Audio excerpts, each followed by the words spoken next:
What's going on, everyone?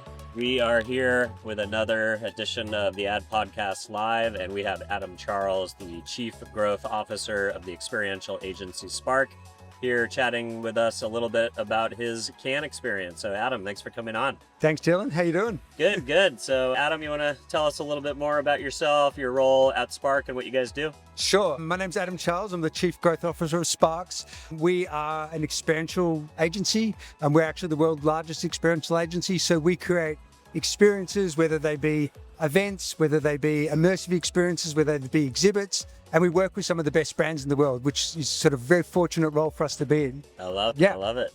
So what brings you to Cannes this year? A number of things. Some of my clients are here, so I've obviously come to see them and to wine and dine them. That's all part of the experience. Also to learn, see what's going on. Cannes is a great hotbed of ideas. There's a lot to learn. I think there's a lot going on around AI right now, so I'm keen to go to a few sessions there.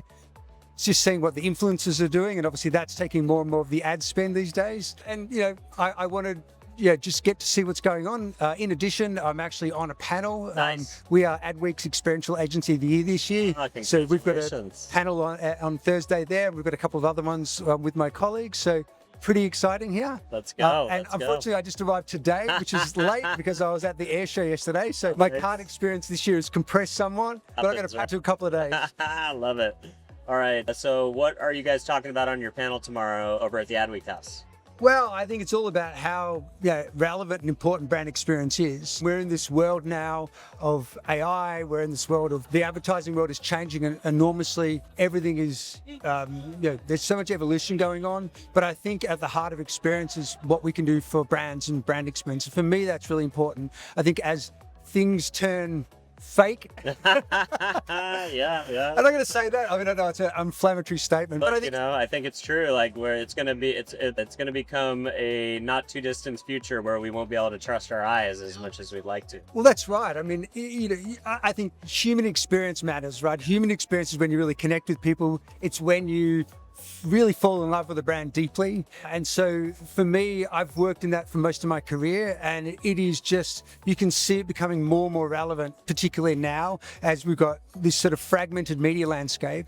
And I actually see brand experiences coming to the center of that. Yeah, this is quite, if I had said that 10 years ago, I had a lot of arguments 10 years ago about that, but you can see nowadays that's coming to the center. So it's a discussion around that, the importance of brand experience, the metrics around it, and how you basically build out campaigns there. So, yeah. We talked a little bit about the challenge of measurement with brand experiences. Things are getting better and better, but I think the most important component of brand experiences is they become playgrounds for content creation. They essentially become a set. So it's great to shoot things in the studio. It's great to shoot things on location. But when you're at an event, it adds an extra level of excitement and a kind of realism to doing any kind of video content. And then we also talked about the element that you mentioned is the idea of influencers as curators of the brand experience. So, there's hundreds of thousands of people that don't get to come to Cannes every single year, or even consumer-facing experiences like the Super Bowl or, a film festival or like Sundance or the NBA All-Star Game. But influencers can be a approachable tour guide, if you will, to basically show how a brand activates at a experience. And that's very measurable. And they create serious FOMO. Yeah. Like that's the thing. I remember if you look back, say 15, 20 years ago, and have conversations with consumer brands about the reach of events, and it wasn't really big enough. You could get to however many people were at the experience, and then you would have a word of mouth effect. Mm-hmm. But now with the the rise of the influencers, you're just getting this huge amplification, and you're getting sort of an authentic layer on top of that as well.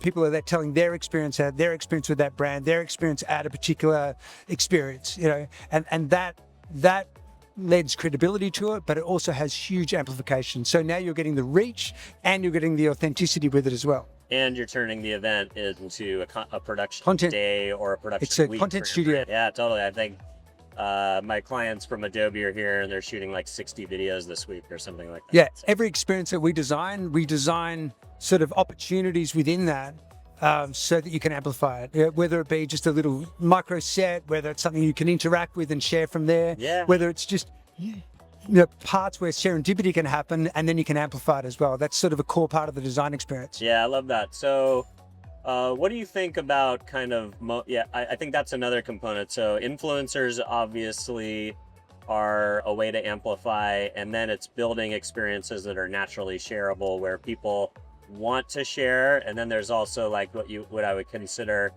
a nudged share, like where it's like, we're going to give you a hat if you do these things. Some of those can feel hokey, but some are really cool because, it's a value exchange that people really want. They want to take away the merch or the giveaway or the additional cost of entry to share something on social is worth the value exchange for whatever the brand is giving somebody. What do you think about that? Do you think brands should continue to lean into that as part of their strategy, or should they just design their experiences to be inherently organically shareable? Look, I think in the end it's a balance of both. Mm-hmm. Yeah, and that sounds like a sort of midline answer, but the reality is that you create the right experience, people fall in love with that. Yeah. Yeah, you get this deep sort of love because you mix up food, drink, friends, laughs. You mix up all these emotions with that brand and that experience, right? So you create this sort of imprint on the person itself, right? And a lot of people want to have the merch to remember that. Yeah, they want to take it away. So I've always been a little bit on the sort of against the swag and against the merch sometimes. Unless it's good. Unless it's really good. Yeah. But when we do these big sort of proprietary tech events, that merch is for sale and people buy it. It's as if they're going to a Beyonce concert or if they're going to a concert. And it costs that much. And it costs them. There is a cost to it. And that's because people want a memento of that experience. They want to be able to look at that hat, look at that bag and go, wow, I was there. And I remember all those things about it. And I have this deep love for that brand. And then you're a walking billboard as well. Yeah. It's crazy. So right? I have a sort of midline thing, but I don't like poor swag. Yeah, well, and it's also perception is reality too, right? Like whenever something's free, it's devalued. But when there is a cost associated with something and it comes with additional quality, like if you're just giving things away, you're kind of trying to create something that's the cheapest possible to give out the most amount of potential copies, but then it's a kind of a throwaway item, but it's something cool that you would wear, whether you bought it online or you bought it in a store, then it becomes something that you have some pride in, and it becomes something that's actually like and worthy. I've used merch to trade for data as well. Yeah, right. There's when we experience sort of high SKU things, when you're selling vehicles or automotive, when there's a high SKU price and you actually want to collect the data because you've tracked their experience at it, that people have opted in to participate in. You understand what products they're interested in, and then you want to trade that and say, hey, can I have another conversation with you later? And so part of that opt-in is they have this beautiful gift, and people want that, and then they actually feel even more love for the brand. Yeah. And then you can have a follow-up conversation with them, and then you can track it all the way through to sale. Yeah, so and they don't feel like that follow-up conversation was something that was forced on them. No, because they've opted in. There's some value exchange. They feel good about it. Yeah. Love that. Awesome. So any other major things on your dance card this week that you're looking forward to? Any other themes that you're looking forward to exploring? Well, they're my two big themes. I always love a festival, for want of a better word, which it is. You get this concentration of like-minded people. They're all talking about it. There's all these serendipitous conversations that happen, throughout the day, throughout the night. And I love that. That's really a part of why I want to come to not just this, but any kind of festival like this. I'm very interested in going to some of the activations. Obviously, that's the business I'm in. So we're actually involved with a couple, but I want to go through and have a look at other ones as well. I'm really interested in how people connect, and I learn off as well. I might be Chief Growth Officer, but I'm always learning. I've got a learning mindset. Practitioner. I really love the work. So I like going to have a look at what people are doing. That's part of it. I'm going to a few of the parties, obviously. That's an opportunity to connect with people. And I have a packed diary of meeting people and having conversations and continuing to build relationships, which is what this is all about. I love it. So we talked a little bit about I don't think it would be a marketing podcast if we didn't at least say the words AI.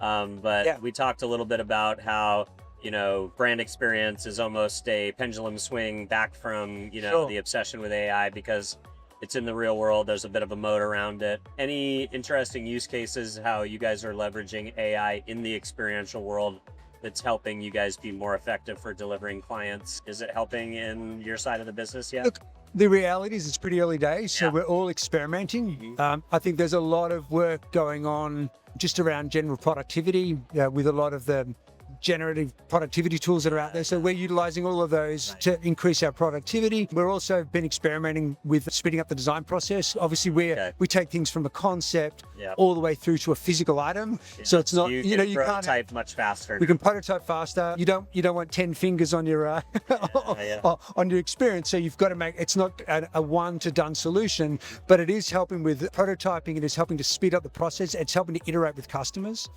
So that's a really important part that we're quite experimenting deeply with and applying it to clients. There's a lot of it's new territory, so there's a lot of contract regulation, and you've got to look through a lot of that as well. But we are certainly starting to utilize it more and more. And I think it is going to disrupt our industry as well. We are in a physical industry. We are with real people. So in some ways, I feel that this is an opportunity more than a threat. But no doubt, there is going to be an expectation of efficiency, and there's going to be an expectation of quicker, faster, cheaper, better. And I think that's something we're all going to get used to. The same thing happened when cell phones came out, right? When cell phones came out, no one wanted to pay a long distance anymore. Well, the dream was you can work anywhere. The truth is you have to work everywhere. And I think the same thing will happen with AI. That it'll be it'll be get an faster. expectation of It'll be how better. long things take. I've already seen a lot of people use it against their vendors to like some vendor, especially in the web design space, it's getting dangerous where someone will be like, oh, like, yeah, it'll be 2 weeks to do this change or this code thing. And then a client will go drop the code into AI, and then they'll send them back the feedback. It's already done. Yeah. They'll be like, oh, I'll have it done by tomorrow, so. Well, I think it's going to filter out true value. Yeah, right. That's the interesting thing, The technical expertise will no longer be locked in the hands of experts, and will give everybody the opportunity to leverage expertise at scale if they want it. Exactly. And, the first thing I ask a client whenever I take a brief, whether it be, for an exhibit, whether it's a client doesn't know what they want to do, I'm always asking, like, who do you want to talk to and what do you want them to do? Sure. I'm always trying to unlock that value from the start. Okay, what do you want people to do? What is the outcome that you're after? And then we'll figure out how to get from A to B the best way, and we'll strategize over that. And I think AI is going to bring us back to that in some ways. It's going to, okay, what is the true outcome you're looking for? What does success look like? How are we going to measure it? And then let's get there as efficiently as possible. Yeah. And so for me, I definitely see it as an opportunity with a few landmines along the way. Totally. Well, it's a brave new world, Adam. Thanks for coming on. Yeah. Where can people learn more about what you guys are doing at Sparks, and where can they connect with you directly? You should connect with me on LinkedIn, Adam Charles, and you go to our website, www.wearesparks.com. There we go. Yeah. See you later. Thank you. Bye-bye.